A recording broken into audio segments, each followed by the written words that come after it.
gosto muito do ensinamento do professor Olavo de Carvalho, no seminário de filosofia, que ele diz o seguinte: no começo de qualquer estudo, é muito mais importante a gente ler as notas de rodapé do que os livros. Por que isso é importante para a gente? É mais importante que eu passe uma série de elementos para vocês aqui do que vocês cheguem a compreender tudo, todos os nexos, e ver com perfeição. Porque é uma coisa tão complexa que a gente tem que ter notícia de várias coisas para que estimule leituras posteriores em outras palestras.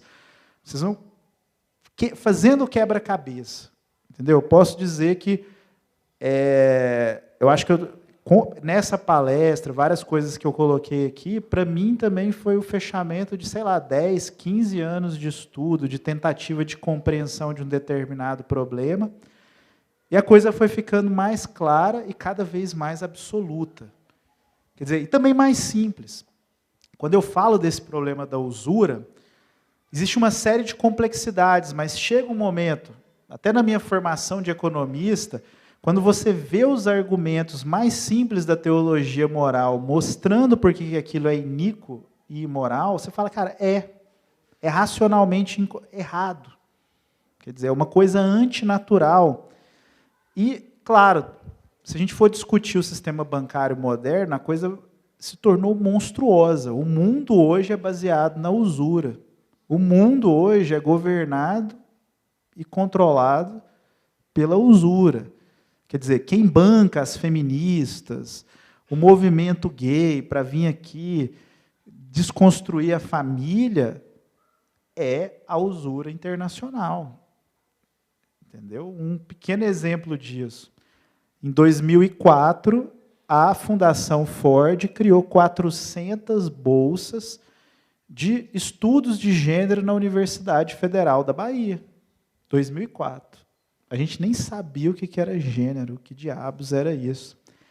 E os caras já estavam plantando esse movimento revolucionário no solo do Brasil. Hoje, esses mestres, doutores em gênero que aparecem na Globo são fruto dessa iniciativa da Fundação Ford 15 anos atrás.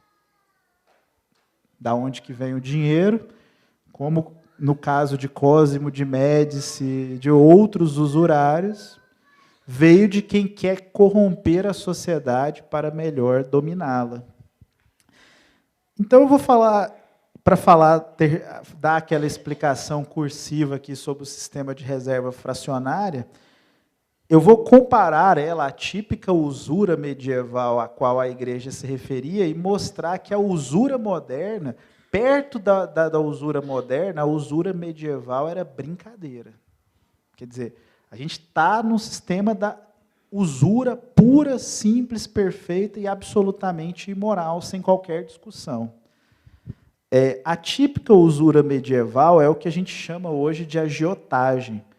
Os juros eram altíssimos, mas o principal era, muitas vezes, mesmo que tivesse vindo de atividades ilícitas, e às vezes não, podia ser considerado poupança legítima que devia ser retornado. Quer dizer, a pessoa que tomava um empréstimo era obrigada a pagar o principal. O que era imoral, a tentativa de vender o futuro, de ter um retorno sem risco, era o juro. Mas o objetivo real desse empréstimo, como eu mostrei lá, você emprestar para um pai de família, que deveria ser objeto de caridade.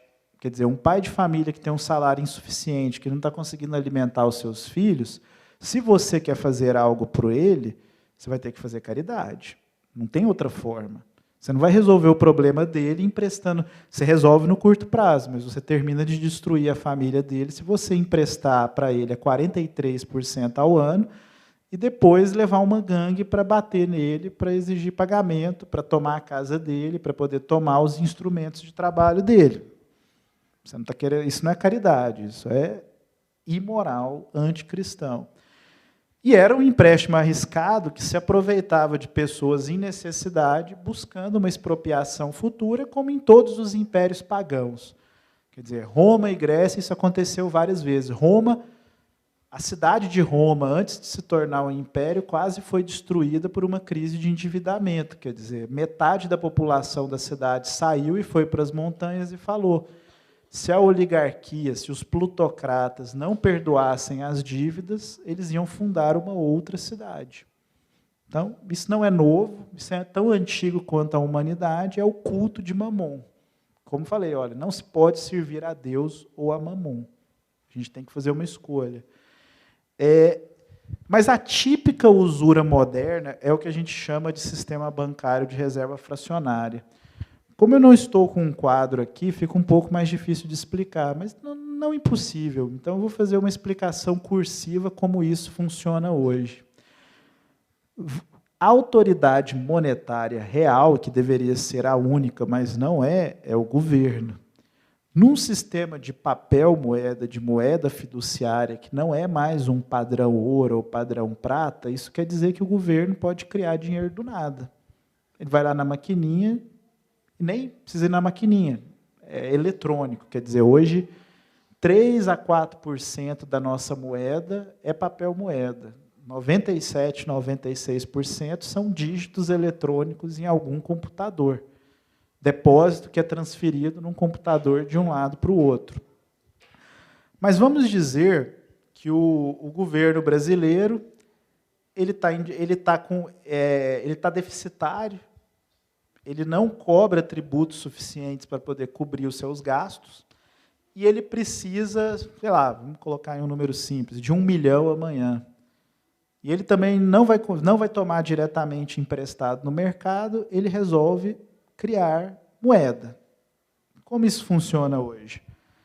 O Tesouro Nacional vai lá num pedacinho de papel, não é um pedacinho de papel tosco, é bonitinho, normalmente é só um registro eletrônico hoje, num sistema eletrônico, e fala, olha, está aqui, eu criei um título de dívida do governo, no valor de 1 milhão.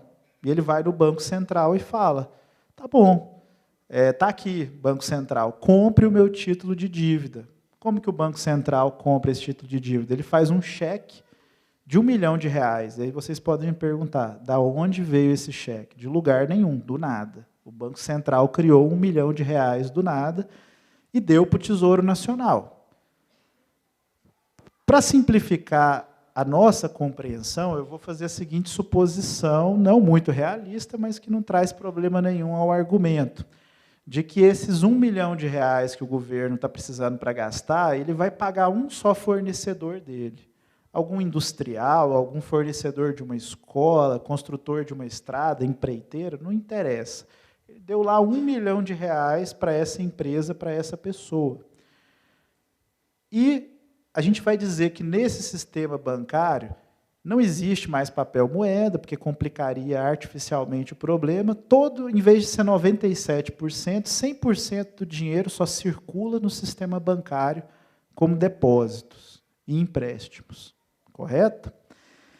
E que cada rodada de passagem desse 1 milhão só vai passar pelas mãos de uma pessoa ou de uma só empresa. Então, aqui a gente está na primeira empresa, empresa A.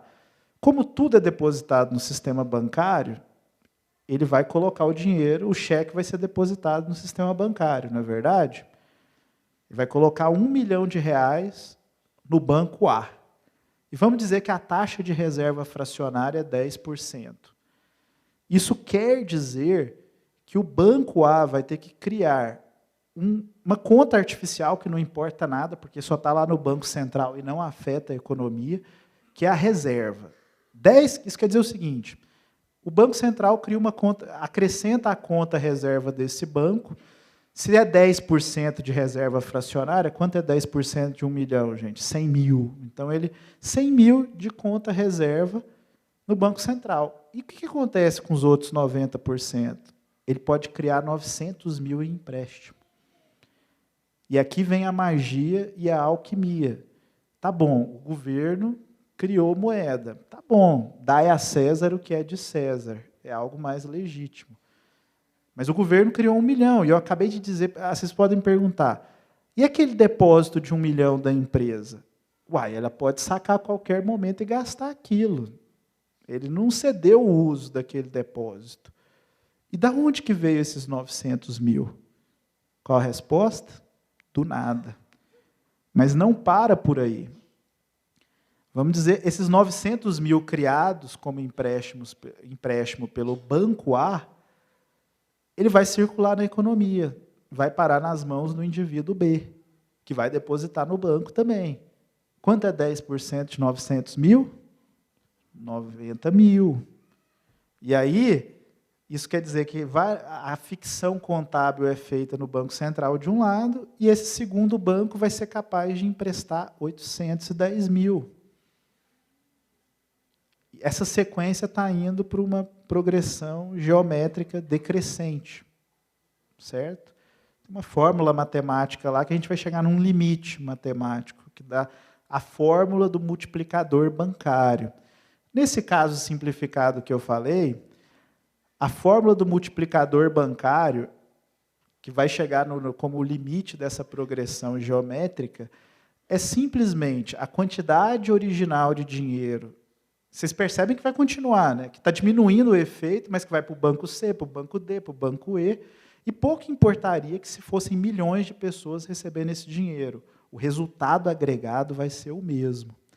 E esse resultado é o seguinte: o montante original que o governo criou, 1 milhão, dividido por 1 sobre 10, sobre 0,1, que é a taxa de reserva fracionária. Quanto dá isso, gente?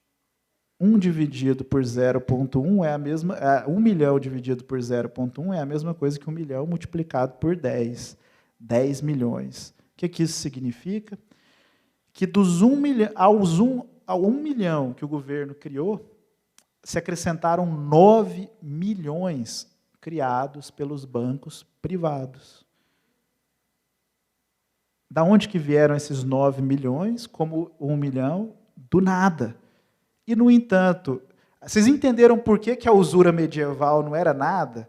Porque aqui não é só os juros que constituem usura. O principal também é usura. É iníquo e imoral que um banco privado exija que você pague um empréstimo que ele não fez esforço. Qual o esforço que o banco fez? Tá bom, esse empréstimo vira depósito e o banco tem que pagar algum retorno nesse depósito. Mas está tudo errado. Eu entendo que o banco possa argumentar, eu pago juros sobre o depósito e recebo dos juros sobre o empréstimo, e eu posso quebrar. Tá bom, ameniza um pouco, mas continua sendo a usura na sua forma mais pura e absurda. Certo? Alguém está cobrando o principal e o juros sobre... Quer dizer, se você fosse emprestar a alguém, no sentido cristão, caridoso, vou cobrar só o principal com correção monetária. Quer dizer, eu tenho 200 mil, empresto 200 mil. Cara, você teve que trabalhar a sua vida inteira para poder pagar aqueles 200 mil. Mas na hora que um banco desse empresta 200 mil, qual que é o trabalho que eles tiveram? Apertar um botão. E essa hoje é a maior força da nossa economia, a principal força determinante. Vocês conseguem ver como disso várias outras corrupções podem surgir? Vocês conseguem até imaginar como desse tipo de usura, que é desse tipo de usura pura, que estão se multiplicando outros vícios, como o adultério, como a prostituição, como a sodomia? Que se a economia funciona dessa forma, porque, vamos lembrar o seguinte, não é só essa questão da usura imediata. Um banqueiro que cria empréstimos do nada, ele cria empresários do nada. Antes, para você fazer empresas, você tinha que ter uma família sólida. Os seus funcionários eram agregados que faziam parte da família também. Demorava várias gerações para você fazer isso. E a criação de uma atividade econômica vinha junto com a ordem social. Agora chega um banqueiro, pega qualquer Zé Ruela aí que tem alguma ideia maluca, pega 10 desse e fala, tá o dinheiro aqui, se um der certo, ótimo, recebi os juros, os outros 9, tudo que eles compraram é meu de qualquer forma. Então ele cria sociedades artificiais do nada. Ele cria bolhas. Ele sai dando empréstimo para tudo quanto é lado, ganha na alta e ganha na baixa, porque é protegido pelo Estado. Então, assim, olha, isso vai criar uma sociedade, assim, deixa de existir crescimento econômico nessa sociedade? Não, ela só vai ser uma sociedade muito doida e sem ordem social. Quer dizer, a cada geração, você vai corromper mais a estrutura social, a atividade econômica vai ser cada vez mais cancerosa. Quem duvida disso é só ver essa porcariada de startups, um bando de moleque de 17 anos tomando dinheiro emprestado loucamente, de maneira irresponsável. De cada 100 que abrir uma empresa, 99 vão quebrar, entendeu? E, no entanto, isso está virando a base da nossa economia. E todo mundo é movido por estrutura familiar sólida, por princípios materiais sólidos? Não, é movido por filosofia de autoajuda, entendeu? Que estimula você a ser um louco. Entendeu? Um louco que nunca vai ter família, que vai viver para ficar falando de startup e atividade econômica pura, que nunca vai ter tempo para rezar, nunca vai ter tempo para contemplar, nunca vai ter tempo para fazer nada que seja decente na vida. Vai viver para a economia, vai viver para o sistema bancário. Entendem? Criação de riqueza como mercadoria diante disso significa nada. O que adianta você criar mercadoria para tudo quanto é lado, dar iPad e iPhone na mão de todo mundo, se essas pessoas não têm os principais bens humanos, que é o amor, a alegria, a arte, a filosofia, a teologia? Ninguém mais tem isso. Ah, mas eu tenho um iPhone, tem muitos apps. Vale a pena? Né? Então, esse sistema de reserva fracionária, comparado à usura antiga de agiotagem, os juros são relativamente baixos. Mas o principal é criado do nada e também constitui usura. Cara, se você tem 5 mil de dívida e você baixa os juros de 10% para 5%, você se endivida mais. Mas se você está com uma dívida de 5, 10 milhões, o juro pode ser 1%, que você não vai conseguir pagar, dependendo da sua base de renda. Então, não é só o nível de juros que é usurário. Se você cria moeda do nada e vai endividando as pessoas num volume monstruoso de dívida, isso é uma usura, em certo sentido, ainda pior, porque é mais sutil e perigosa. Parece que estão fazendo um bem para você. Nossa, está tão baratinho comprar a casa com empréstimo. E ninguém percebe que se o banco pode te emprestar para você comprar uma casa baratinho, ele empresta para todo mundo também. Então, aquela casa, e ele está criando moeda para poder fazer isso. Então, aquela casa que custava 100 mil antes da expansão da bolha, vai custar 400 mil, 200 mil, 300 mil, e você vai se endividar. Aí, na hora que a bolha estourar, o que vai acontecer? O valor do seu apartamento, que é de 400 mil, vai cair para 200, a sua dívida é de 400 mil, contando juros, já está chegando em 500, 600 mil, dependendo do país. Você tem um apartamento no valor de 200 mil para entregar para o banco, e como é que você vai pagar o resto? Vai fazer um acordo lá com o banco. O banco não está nem aí, quer dizer, ele criou dinheiro do nada.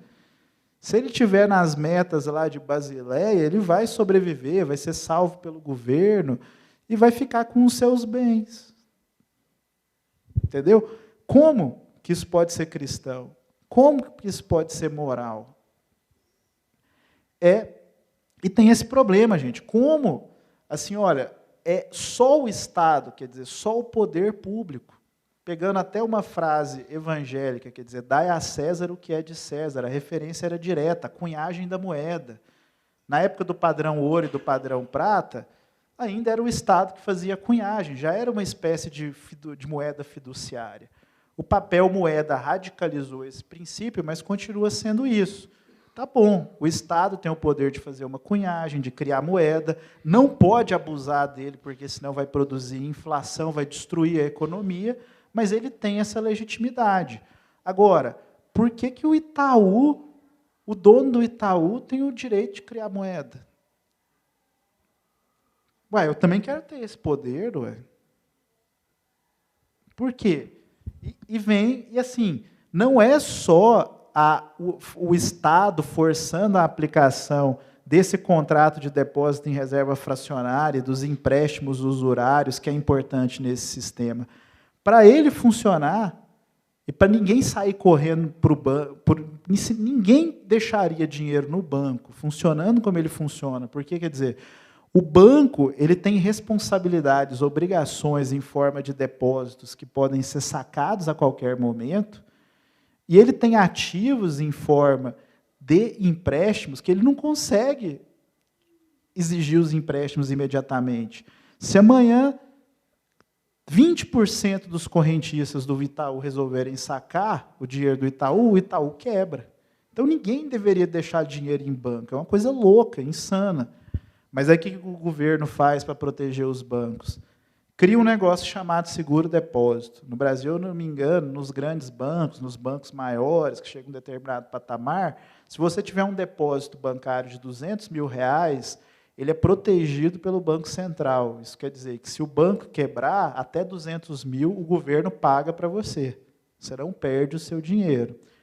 Em segundo lugar, uma palavra famosa nos Estados Unidos, too big to fail, que seria muito grande para quebrar. Quer dizer, esses bancos são tão grandes, nessa criação de crédito, eles se tornam tão monstruosos, eles engolem toda a economia, que se você deixar eles quebrarem, você vai ter uma deflação de dívida, que vai produzir uma crise social momentânea e instantânea. Então você tem que deixar garantido, implícito no sistema, que se o sistema financeiro estiver prestes a quebrar, ele vai ser salvo. Mas isso gera um problema na economia que a gente chama de risco moral. O que quer dizer isso? Cara, se você falar assim, olha, brinca de cassino, aposta, empresta para quem não pode pagar, e lá no futuro alguém vai te proteger, você vai ter alguma prudência? Nenhuma. E esse é o sistema financeiro moderno, um imenso cassino protegido pelo governo. Então, agora eu vou ser mais direto, assim, cursivo, gente. Eu trouxe aqui para vocês uma perspectiva histórica do desenvolvimento desse processo de descristianização de dois pensadores muito importantes. O Amintore Fanfani, que é um sociólogo, economista italiano, que foi fundador da democracia cristã na Itália.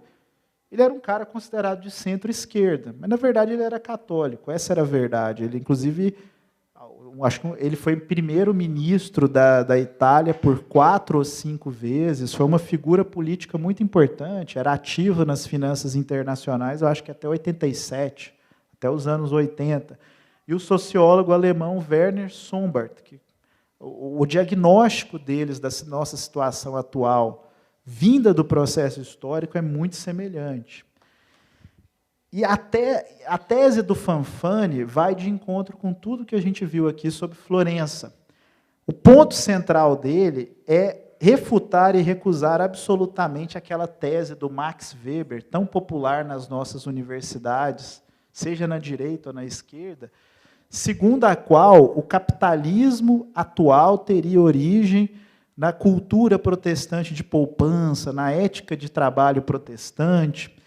E ele fala assim, olha, o protestantismo teve um papel nisso? Teve. E a gente vai falar, ele acentuou esse processo. Mas, na verdade, a verdadeira origem desse processo é um catolicismo decadente. Aquele catolicismo da Renascença, quer dizer, aquela perda dos princípios morais, a perda da escolástica, foi isso que, em última instância, permitiu. Vocês imaginam se a igreja tivesse a sua solidez, a solidez da escolástica estivesse no seu auge, se as universidades não estivessem contaminadas pelo nominalismo, se não existisse uma corrupção dentro da própria igreja que depois iria destruir a ordem jesuíta, vocês imaginam se a igreja tivesse falado um não muito forte e continuado a resistir ativamente ao desenvolvimento do sistema financeiro moderno? É bem possível que um outro modelo de economia de mercado teria surgido, porque a igreja era a mãe da nossa civilização. No entanto, isso não aconteceu. A igreja foi minada internamente pela renascença, pelo nominalismo, foi minada pelos seus príncipes e reis que estavam voltando ao paganismo. E, então, é a decadência moral católica que produz esse capitalismo pervertido. Que, como eu falei, não é igual à economia de mercado.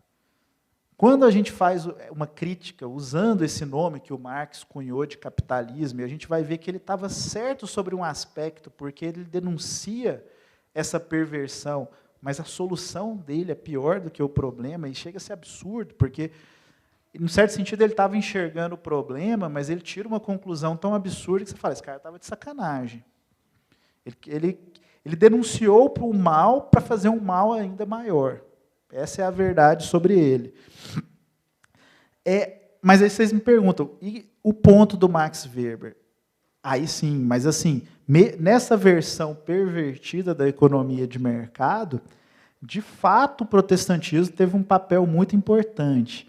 Se você pegasse um pastor protestante pregando sobre a usura, era muito semelhante a um padre católico, porque naquela época era uma coisa padrão, universal. Nem os protestantes não rejeitaram isso de imediato.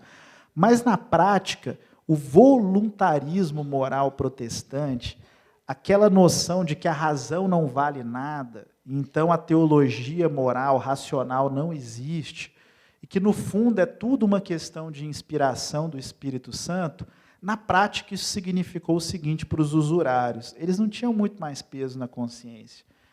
Se tudo ele tinha que conversar com Deus, ele inventava um papo que ele bateu com Deus lá e falava assim, olha, eu estou certo, no fundo eu tenho uma convicção pessoal, eu não estou cometendo um pecado mortal.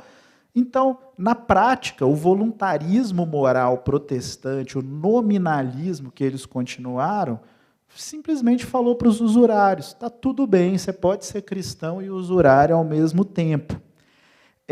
A perseguição às ordens religiosas que os governantes protestantes promoveram também contribuiu para aquele processo de completa dominação do princípio econômico sobre as sociedades, insubmisso a qualquer outros valores e posturas. Quer dizer, eram as ordens religiosas, os mosteiros, que mostravam para as pessoas outros objetivos de vida. As cidades europeias, muitas se desenvolveram ao redor do quê? De mosteiros. Muitas vezes eram os monges que ajudavam a tornar a atividade econômica mais racional. Eram eles que ensinavam técnicas, tecnologias, eram eles que... quando uma pessoa saía fora da economia de mercado e não tinha condição de se sustentar, que protegiam essas pessoas e educavam elas para poder fazer parte da economia produtiva. Então, no momento em que você acaba com as ordens religiosas, até diz que elas são uma coisa do capeta, que é a salvação pelas obras, o que sobrou? O que você tem para fazer se você não reza mais, se você não contempla mais e vai só no culto dominical? Que a atividade religiosa se resume a isso. E na sua conversa individual com Deus, você tem a atividade econômica e a salvação pela prosperidade. Quer dizer, gente, teologia da prosperidade não é nada novo. O calvinismo é puramente teologia da prosperidade. Quer dizer, eu li um autor muito bom, eu esqueci, o Friedrich Hayek, que tem a História Intelectual da Europa, em que ele diz o seguinte: nos países de matriz calvinista, Inglaterra, Estados Unidos, Suíça, onde o calvinismo foi muito forte, até hoje o pecado é associado à perda de dinheiro. A caridade cristã católica, que antes, a gente pode usar corretamente essa palavra, era muito mais doce, realmente acolhia as pessoas. Gente, o que era chamado de caridade no mundo calvinista eram verdadeiras prisões de trabalho forçado para você pegar, olha, quem saiu fora da ordem econômica, está correto você tentar reintegrar a pessoa, mas eram literalmente assim, tanto que muito o cristianismo ganhou um mau nome em relação à caridade, muitas vezes por essa deformação economicista do cristianismo, onde você associou a riqueza, quer dizer, existia realmente um ascetismo. Quer dizer, muitas vezes, qual era a característica dessa ética econômica protestante, como Max Weber fala? Baixo consumo, de fato, existia algo cristão ainda que impedia a luxúria imediata, mas isso se corrompia muito rápido. Quer dizer, a primeira geração, não demorou muito, por exemplo, os primeiros países da Reforma Protestante, os países do norte da Europa e Alemanha, todo mundo sabe que hoje são os países com maior avanço da revolução sexual, da desestruturação social, são os países mais caóticos em termos sociais, mesmo sendo ricos. Isso não é coincidência. Não é que os países católicos tenham ido muito melhor, entende? Mas, quer dizer, essa corrupção, como a gente viu, estava afetando toda a Europa e toda a cristandade. E, com a perda da vida religiosa, obviamente, há mais tempo para a atividade econômica pura e egoísta, justificada por riqueza como sinal de eleição divina. Aí eu coloquei ali a tese de Sombart, corrigida por Eugene Michael Jones, que é o autor do livro Barren Metal, o metal infértil, né? Que é a inspiração dessa palestra, né? Que fechou várias compreensões para mim. Porque o E. Michael Jones ele diz o seguinte, o Sombart ele considerava que as populações germânicas, os bárbaros germânicos, eles eram sedentários e camponeses por natureza. Isso não é verdade. Eles eram nômades, quer dizer, guerreiros bárbaros. Mas eles tinham uma ordem social familiar, em muitos sentidos, muito mais saudável do que aquela da corrupção do Império Romano, quer dizer, o que tinha virado o Império Romano. Então, a ordem medieval é a junção do cristianismo, principalmente por via dos mosteiros, com os costumes germânicos. Então, as ordens religiosas levam os bárbaros a se tornarem nobreza e servos feudais, acostumando eles à vida sedentária civilizada. Certo? Então, esses bárbaros que vão mais para o interior da Europa, eles vão se acostumando ao trabalho na terra, eles criam aquelas relações feudais, que eram uma economia de mercado. A gente tem que tirar da nossa mente. E tanto que a prosperidade do fim da Idade Média veio da ordem feudal e não desse capitalismo moderno. Mas ali a gente vê que essa noção da propriedade privada, absoluta, totalmente individualista, não é o único modelo. Quer dizer, você via, por exemplo, os camponeses, eles eram atrelados à terra, a um pedaço de terra, e nesse sentido eram servos. No entanto, o senhor de terras também não podia expulsar eles dali por nada. Então, era um sistema completamente diferente, que a gente acha que era simplesmente atrasado, mas não é tão simples assim. Podia existir atrasos nesse sistema, mas era uma coisa diferente, alternativa, e muito mais católica do que tudo que a gente chama de sistema econômico hoje. Então, essa ordem de famílias feudais, monogâmicas e cristãs se associa e se impõe para compor a ordem econômica medieval aquelas cidades marítimas, principalmente na Itália e no norte da Alemanha, que ainda tinham comércio amplo com Constantinopla. Essa oposição vai ser muito importante. Quer dizer, vai ser dessas cidades comerciais marítimas que vai surgir aquela ordem financeira pervertida que vai destruir tudo que a ordem feudal cristã tinha construído. E é muito importante aqui para a gente, voltando àquele problema do livre comércio irrestrito, a posição do São Tomás de Aquino, em que, aqui eu não trouxe a citação direta dele, mas tem um trecho muito importante dele em que ele fala o seguinte, o comércio irrestrito, sem limites, sem ponderação racional, quer dizer, do Estado, junto com uma comunidade orgânica de famílias, que saiba avaliar em cada ponto do tempo qual é a medida de abertura comercial que um país ou uma cidade-estado deve ter, ele destrói qualquer cultura. Porque se você se abre, para você se abrir para o comércio, você tem que abrir para todo tipo de estrangeiro começar a andar no seu meio. E aí você que lutou tanto para construir uma cultura, uma religião, quer dizer, uma forma de educação, você vai ver aquilo ser naturalmente pervertido pela simplesmente a variedade caótica de costumes que vai começar a circular no meio do seu povo e da sua sociedade. Certo? Então, assim, ninguém está falando aqui, olha, a necessidade do mercado é uma coisa posta por Deus. Quer dizer, um país tem recursos que outros não têm, uma cidade tem recursos que outras não têm. Mas a liberdade absoluta nisso, sem um princípio moral racional a regular isso por via da ordem estatal, é uma coisa absurda. Então, a manutenção da coesão social, cultural e religiosa ela é superior à maximização de curto prazo da riqueza em termos de mercadorias. Quer dizer, a riqueza do PIB, da mercadoria, ela é importante, mas você preservar a sua ordem social é muito mais importante. E ela deve estar determinada por isso. Quanto tempo? Até posso ganhar mais? Quanto tempo máximo? Então, 15, 20?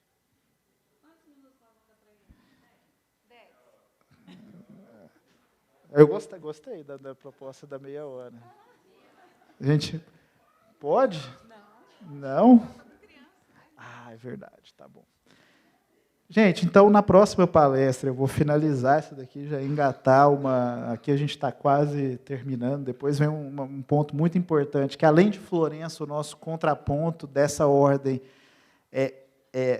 econômica moderna é a Inglaterra, quer dizer, o maquinário que consome o mundo hoje nasceu na Inglaterra. Mas, para finalizar essa perspectiva histórica aqui, então, o que acabou acontecendo? Aquele regime misto de ordem feudal e cidades marítimas comerciais explodiu no maior crescimento econômico até então conhecido. Quer dizer, antes o Império Romano poderia ter passado por um desenvolvimento econômico semelhante, mas a sua ordem social pagã travava isso. Quer dizer, existe uma série de travas ali, a principal delas sendo a própria escravidão. Quer dizer, a escravidão não estimula uma economia progressista, progressiva, mas essa ordem feudal e comercial redundou numa ordem econômica expansiva desconhecida pela humanidade anteriormente, mas que produziu sérios problemas. Quer dizer, aquela riqueza feudal ligada à terra e ao trabalho começou a entrar cada vez mais em conflito com a cultura monetária do comércio em expansão. Com o surgimento e expansão dos bancos de reserva fracionária, que naquela época funcionavam em cima do padrão ouro e do padrão prata, com depósitos de ouro e prata, mas com criação de moeda já, a cultura comercial adquiriu a arma perfeita para endividar e expropriar o mundo feudal. A história trágica de toda a nobreza cristã ou não cristã europeia. Quer dizer, eles eram principalmente proprietários de terra e que começam a ter, dentro daquela corrupção moral, um estilo de vida cada vez mais luxuoso, cada vez mais caro. Terra não é liquidez. Terra é princípio de estabilidade, quer dizer, de longo prazo, de estrutura familiar. Não quer dizer que você é rico no longo prazo, mas não quer dizer que você pode gastar tanto assim no curto prazo. Se você começa a ter um consumo cada vez mais concupiscente, você precisa se endividar para bancar ele. Se você se endivida de que forma? Hipotecando a sua terra e pagando juros compostos. E daqui a pouco o juro composto vai engolir a sua terra, engolir a sua nobreza, e o filho do nobre vai virar nada. Um miserável que vai ter que comer na mão de banqueiros que vão usar eles até terem destruído toda a nobreza e todo o princípio social, que não seja a riqueza usurária. E essa cultura do lucro individual, desconectada de qualquer objetivo e estrutura social, vai buscar cada vez mais que a atividade econômica seja submetida a qualquer princípio religioso e moral. Isso é o liberalismo moderno. Então, segundo o Fanfani, lá, né, que foi um economista, um católico muito importante, primeiro-ministro da Itália, ele diz o seguinte, olha, o capitalismo nasce do desejo de desconectar a felicidade terrena de qualquer destino superior. Isso significa o banimento dos santos e moralistas, das agonias e dos êxtases. Essa foi a obra que o ceticismo humanista começou e o ensinamento positivo do protestantismo completou. Certo? Então, com isso a gente encerra, deu para a gente ver muita coisa. Eu vou resumir aqui para vocês, agora a gente precisava entender a entrada da Inglaterra em jogo. Quer dizer, a Inglaterra vai ter toda uma invasão promovida por banqueiros na Inglaterra para evitar que a Inglaterra retornasse ao catolicismo, porque toda a base do protestantismo e da usura moderna era a Inglaterra, que fez lá o Henrique VIII, roubou a igreja, roubou o povo, tomou as terras, criou uma nova nobreza completamente desprezível e usurária, certo? Que depois ia ser engolida também pelos banqueiros, e essa base econômica depois vai ficar mais forte com o primeiro banco central privado, que é o Banco Central da Inglaterra, o Banco da Inglaterra. A base da maçonaria também é a Inglaterra, quer dizer, a grande loja maçônica criada em 1717, e o primeiro grande objetivo dessa grande loja é destruir os jesuítas. Eles conseguem isso e depois eles fazem o quê? Vão promover a Revolução Francesa para destruir a maior potência católica e acabar com a qualquer resistência que o catolicismo pudesse oferecer a essa nova ordem econômica. Certo? Quer dizer, Marquês de Pombal, Voltaire, todo mundo era empregadinho da maçonaria inglesa. Essa história de conservadorismo inglês é o seguinte, eles mantêm a ordem social perversa deles lá, explorando o próprio povo, se fazem de conservadores, até hoje tem a monarquia lá, mas eles espalharam o caos e a revolução pela Europa inteira. Não existe dúvida sobre isso, ainda mais com a perspectiva histórica que a gente tem hoje. Enfim, eu falaria, então, de uma alternativa, né, que a gente viu histórica, um dos exemplos, né, que, infelizmente, foi destruído, né, que foram as missões jesuíticas aqui no Paraguai, no Brasil, no Uruguai, onde você vê uma economia de mercado católica surgir de índios pagãos educados por jesuítas, com cidades que eram muito mais prósperas que as colônias inglesas do norte, e que foram massacradas por essa conspiração maçônica contra os jesuítas. Por quê? Por que tinham que ser destruídas? Porque mostrava que aquele sistema europeu pervertido não era a única alternativa de desenvolvimento da cristandade e da civilização ocidental. Mas veremos isso com mais detalhe na próxima palestra. E a gente vai ver como que, a partir dessa base econômica pervertida, a corrupção sexual vai ser cada vez mais aperfeiçoada como um instrumento para que as pessoas nunca enxerguem o que está acontecendo de verdade. E como o próprio marxismo, o próprio socialismo, vai ser usado como a principal arma desse sistema de usura e exploração econômica. Quer dizer, aqueles que mais dizem lutar contra a exploração econômica são os principais empregados dela, como eram os humanistas da Renascença. Beleza, pessoal? É isso.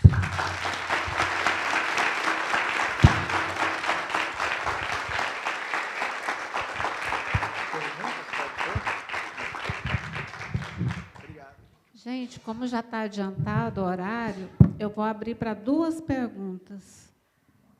Alguém tem pergunta? Vai deixar para a próxima palestra também.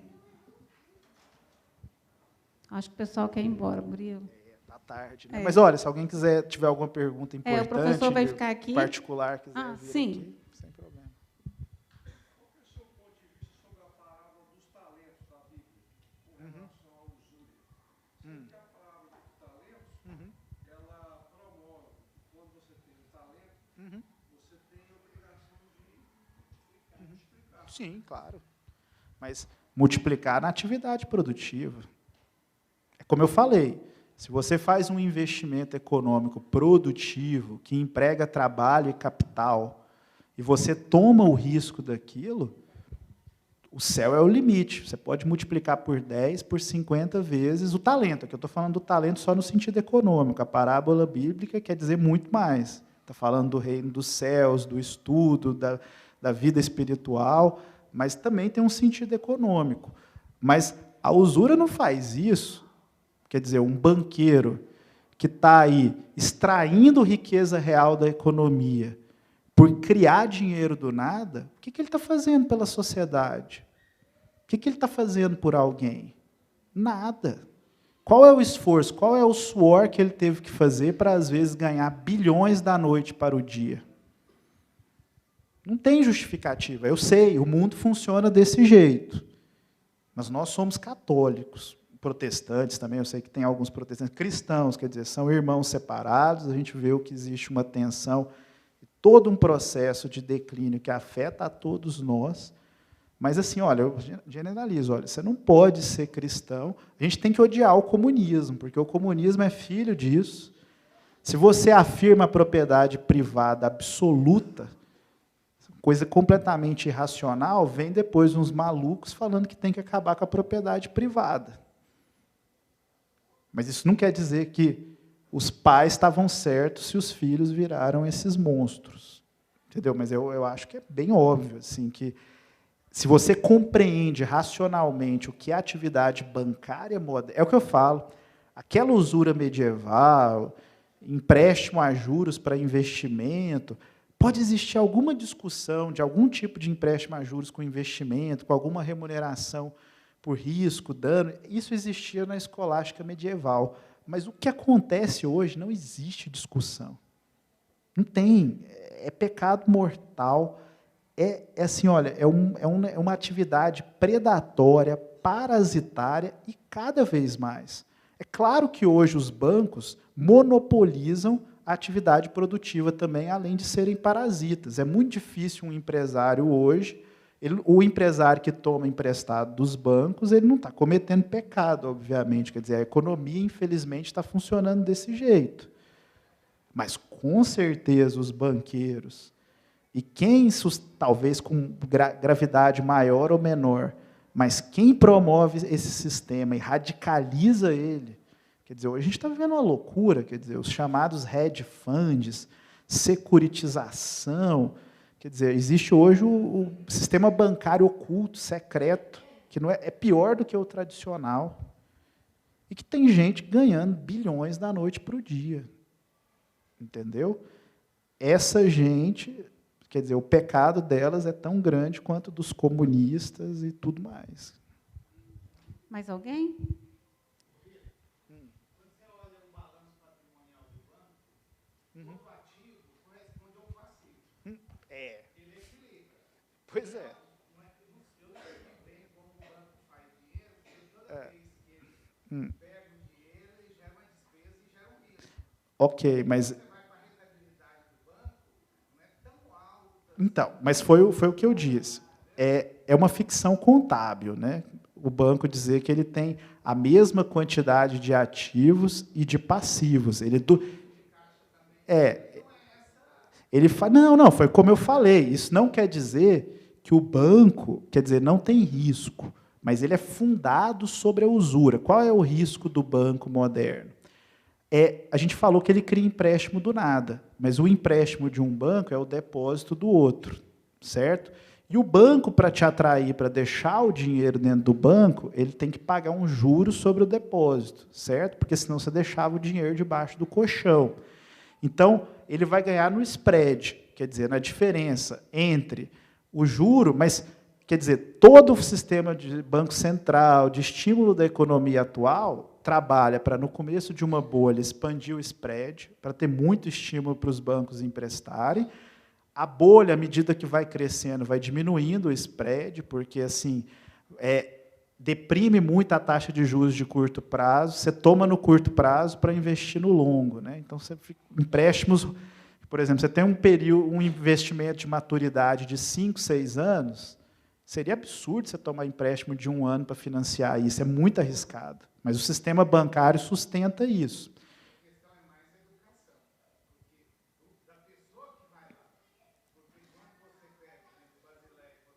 Uhum. Então, mas aí é o problema. Existem complexidades, mas a base está errada. Mas é o que eu falei, o problema aqui é de princípio. Não é um problema de você ver que teve bancos que quebraram, que não tem o lucro tão alto. O problema é que o contrato, para começar, o contrato de depósito bancário atual é um monstro jurídico. Por quê? Ele é baseado na ideia de contrato de coisas fungíveis, igual grão de soja, igual... São coisas que você não tem... Quando uma pessoa deposita com você, você não precisa devolver a coisa específica, você precisa devolver a quantidade total. Certo? Com a mesma qualidade. No caso do dinheiro, isso não é tão importante, são dígitos. Mas, olha só, a garantia de um contrato de depósito de coisa fungível é que você não precisa devolver a coisa específica, você não precisa devolver a soja específica. Mas você precisa devolver 100% da quantidade, então você tem que ter 100% de reserva. Você tem que estar tudo lá, certo? Mas o contrato bancário é assim, você diz que uma coisa está lá, mas ela não está. Você diz que tem o depósito lá, mas não tem. Só tem aquela conta reserva do Banco Central, que pode ter um pouquinho mais de reserva voluntária do banco, mas, fora isso, o banco não tem nada. Se amanhã todo mundo que tem o dinheiro depositado no banco for sacar, o banco quebra no mesmo dia. Sim, mas é isso que eu estou falando. O Banco Central faz isso. A partir daquela conta reserva contábil, ela pode se tornar efetiva quando um banco estiver quebrando. Mas, como eu falei, é assim... É o governo que está subsidiando isso. Não. Assim, o governo... Mas pensa assim... Então, mas o problema é o seguinte, por exemplo, o governo que salvou o sistema financeiro nos Estados Unidos, certo? Se ele não tiver... É imoral. Mas se ele não tivesse feito aquilo, ele tinha quebrado tantas famílias de uma forma tão pior, porque o que ia acontecer?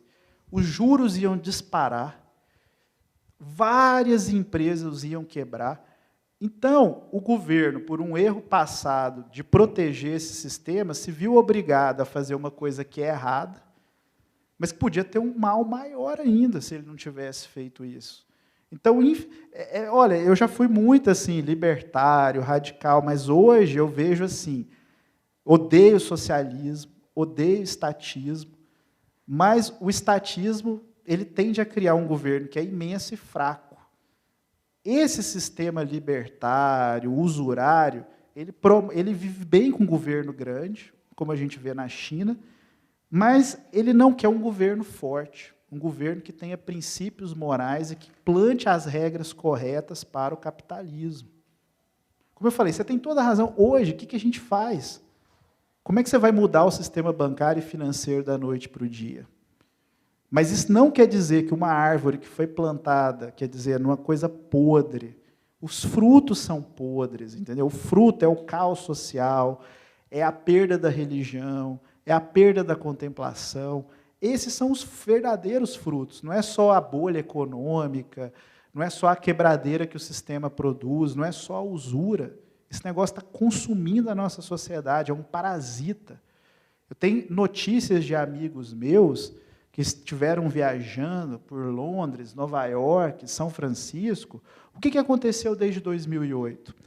Esses usurários, esses megacapitalistas, eles estão com tanto dinheiro fácil na mão, a liquidez é tão grande, e eles não têm onde botar esse dinheiro. O único lugar que eles estão botando é investimento imobiliário, para ter riqueza real. Então, eles estão comprando, nos maiores centros urbanos do mundo, tudo. Todos os prédios, todas as casas, você começa a descobrir que está sendo concentrado em algumas poucas mãos de casas bancárias e grandes famílias. Metacapitalistas. Aí, o pobre coitado que morava naquela cidade, que cresceu com a família ali, os salários estão deprimidos. Esse sistema de usura pressiona os salários. Ninguém mais consegue morar na sua própria cidade que não seja num cubículo desse tamanho, sob condições desumanas, em países ricos. Quer dizer, São Francisco, Los Angeles estão virando um lixão por causa disso. Está cheio de cocô humano na rua, de gente que não tem onde morar, porque um mega bilionário está disposto a pagar 5 milhões por qualquer cubículo.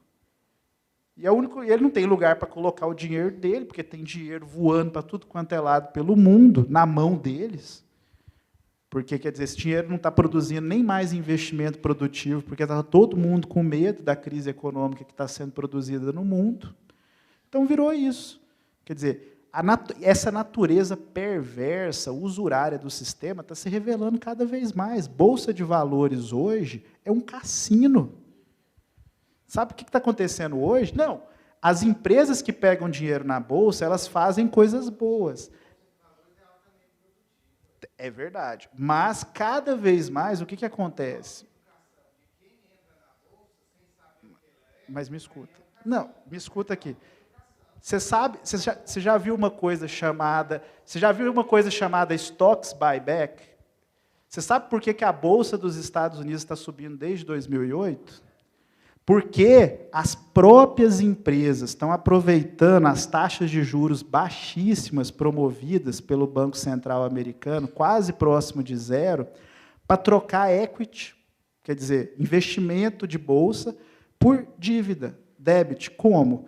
Eles estão recomprando as próprias ações.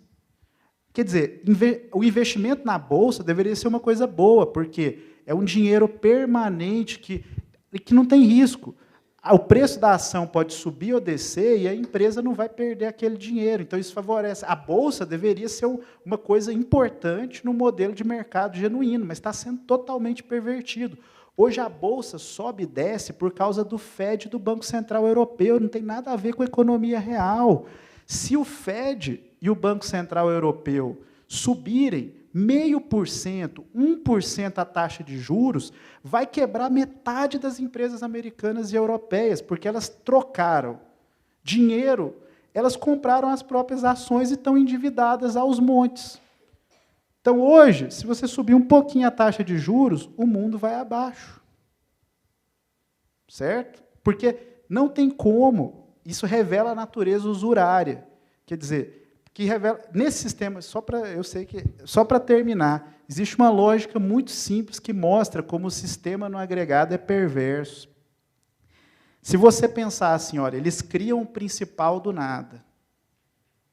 Se tivesse uma data em que todo mundo pagasse os empréstimos ao mesmo tempo, que é completamente irreal, mas no processo econômico isso acaba acontecendo, você nunca teria dinheiro para pagar os juros. Nunca. A única coisa que os bancos criam é o principal. Eles não criam moeda para pagar o adicional, que é os juros. Isso quer dizer que só mais criação de moeda como principal vai permitir que a economia gire. Mas, em algum momento, isso vai explodir. Então, assim, a gente tem várias atividades econômicas que são subsidiárias a isso. Mas o fruto é podre. A raiz é podre e o fruto é podre. E a gente tem que meditar e começar a discutir formas de que algo diferente possa surgir. Porque, senão, aí é o apocalipse. Esse sistema vai produzir o apocalipse, queiramos nós ou não.